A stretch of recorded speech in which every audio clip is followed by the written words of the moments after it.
ቀይም በረንዳ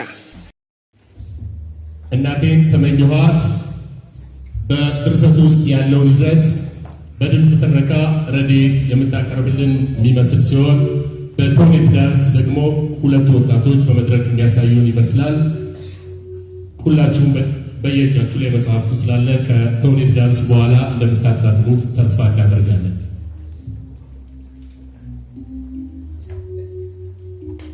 የመንደራችን ስኬት መለኪያ የሆነውና እንደ ሁሉም የመንደራችን ቤተሰብ አያቴ እንደሱ እንደሆን ምሳሌ እንደሚያጣቅስልኝ አዲስ አበባ ዩኒቨርሲቲ ገብቶ እንደተመረቀው የጋሼ ሰላም ልጅ እንደሆን ቢዘገይም ፊደል መቁጠሪያ ቤት ገብቼ ነበር።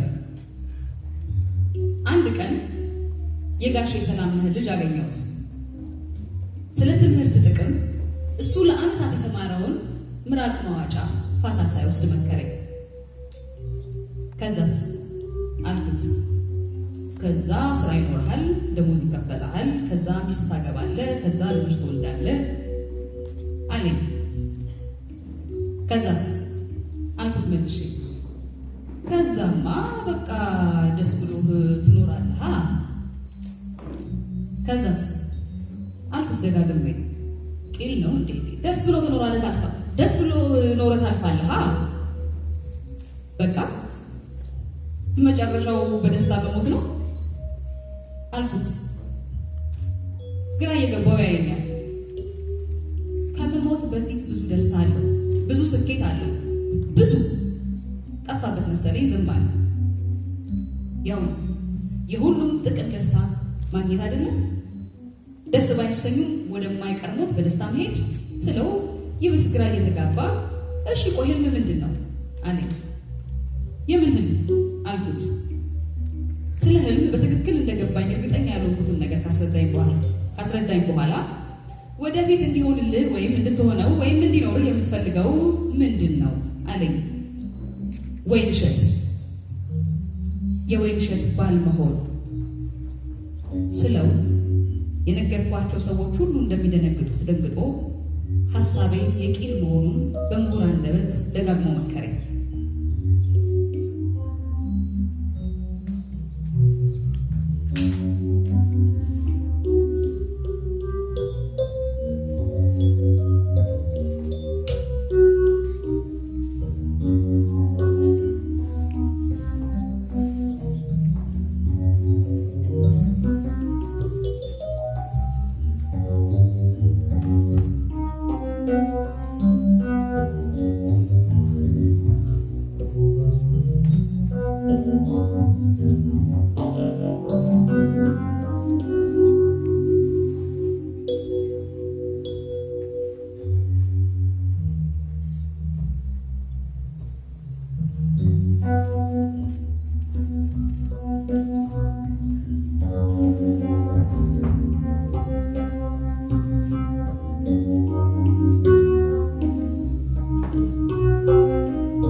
ለግለቱ የሚተኛኝ ወንድ አስጠላኝ፣ ለፍቅር የሚተኛኝ ናፈቀኝ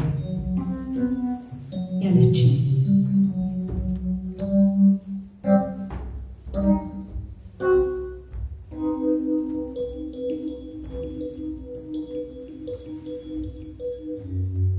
ያኔ በ12 ዓመቴ ከርዳዳ ፀጉሬን እየደባበሰች አረቂያዋን እየተጎነጨች ከትልቅ አይኖቿን ባየደፋች ተሰባብሮ ሩፍ ታክሉ በቀረ ሙሉውን የፊቷን ገጽታ ማሳየት በተሳነው መስታወት ተራ በተራ እያንዳንዱን የፊቷን አካላት እያየች ነበር።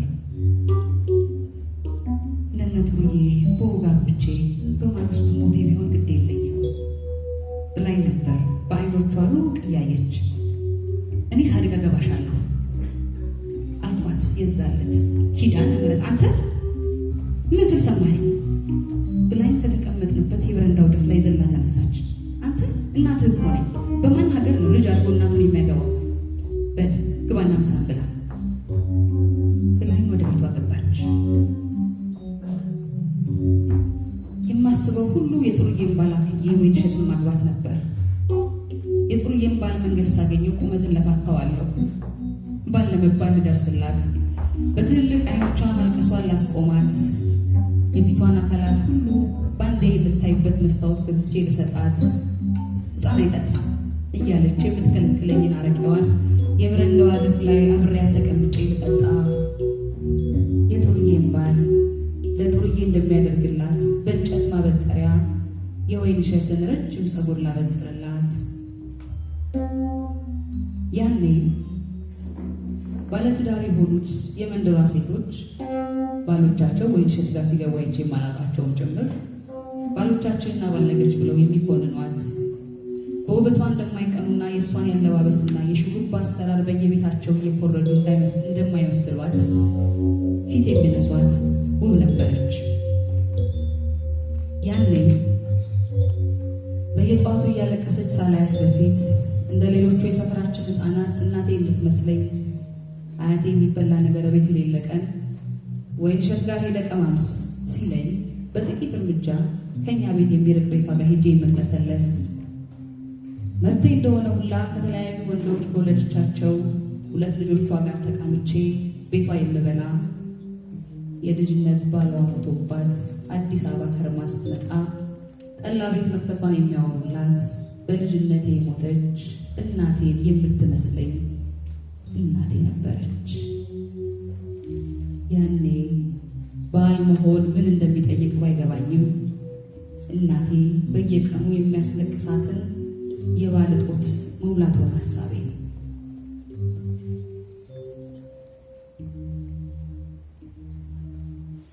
ያኔ በ25 ዓመቴ በረንዳዋ ላይ እሷ ተቀምጣ በገዛሁላት መስታወት የፊቷ ገጽታ ላይ ይሁን የፊቷ ማዲያት ላይ የተሳለ ያለፈ ሕይወቷ ላይ አፍጥጣ በእንጨት ማበጠሪያ ረጅሙንና ሽበት ጣል የጀመረውን ፀጉሯን እያበጠርኩላት ላግባሽ ስላት ነበር።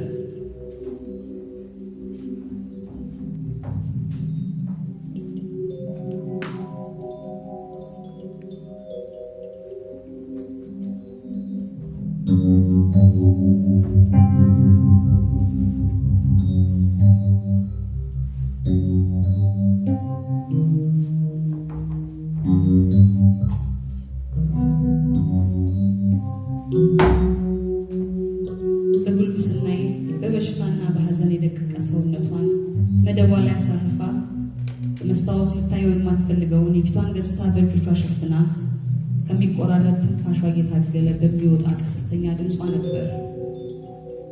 ልጇን ያገባች ባለጌ ናት እንዲሉኝ አልፈልግም። ወግ ማድረግ ሳታይ ሞተች እንዲሉኝም አልፈልግም።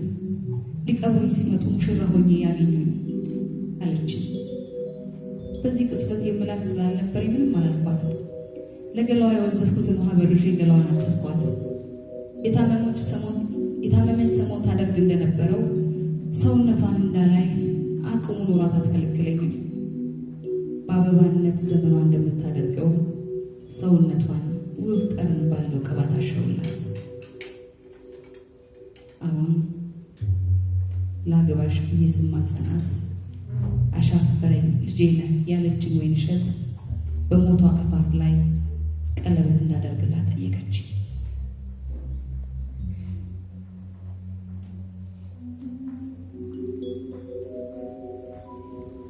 የጋሽ ሰላምነህ ልጅ ቀደም ህልሜን ተቸብኝ።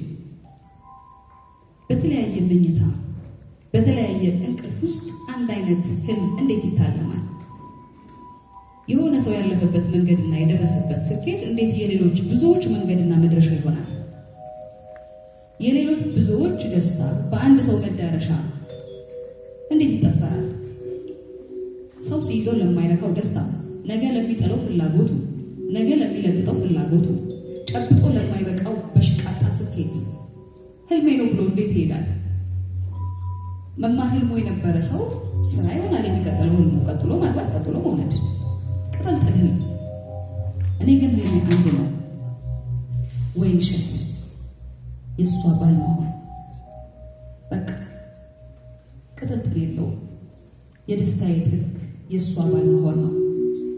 በደስታ የምሞተው የእሷ ባል ስሆን ነው።